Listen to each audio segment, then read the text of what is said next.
எங்களுடைய எலும்பி பிரகாச ஜெப ஐக்கியத்தின் சார்பாக யாவருக்கும் ஆண்டவராய் இயேசு கிறிஸ்து நாமத்தில் வாழ்த்துல தெரிவித்துக் கொள்கிறோம். ஜெபம் இந்த டாக்குமெண்ட்ல அநேக பரிசுத்தவான்களுடைய கருத்துக்களை இப்பொழுது எங்களுடைய சகோதர சகோதரிகள் உங்கள் முன்பாக வருவார்கள். முதலாவது தேவனுடைய ராஜ்யத்தை தேடுங்கள் என்பது ஜெபத்துக்கு பொருந்தும். ஜெபத்தை உழைப்பாக நினைத்தால் சில நிமிடங்கள் ஜெபிப்பது கூட வலிக்கும்.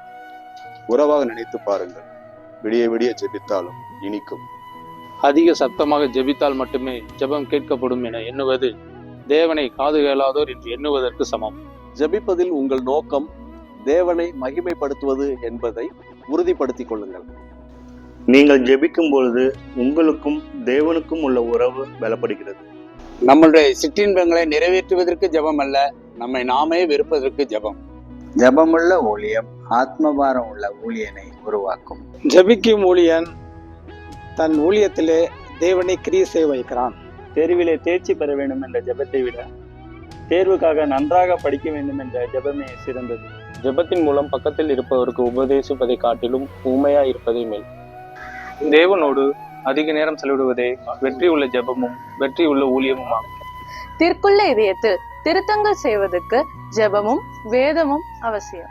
பாரம்பரிய ஜெபம் ஒன்றுக்கும் உதவாது. பாரமுள்ள ஜெபமும் பாறையானாலும் நொறுக்கிவிடும். ஜெபிக்கின்ற மனிதனையும் ஜெபம் மற்ற மனிதனையும் எளிதில் அடையாளம் கண்டு கொள்ள முடியும். ஜெபிக்கின்ற மனிதன் இருக்கும் இடத்தில் ஆவிக்குரிய புரட்சி உண்டாகும்.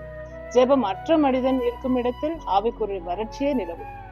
அலைமோதும் கப்பலை அலைவிடாமல் காப்பது நங்கூரம். அலைபாயும் மனதை அமைதிப்படுத்துவதோ ஜெபம்.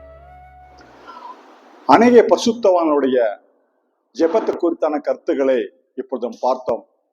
ஆனால் புனித வேதாகமம் என்ன கூறியது என்றால், நீதிமொழி புஸ்தகம் 28வது அதிகாரம் 9வது வசனத்துல வேதத்தை கேளாதபடி தன் செவியை விளக்கனுடைய ஜெபமும் அருவருப்பானது என்று.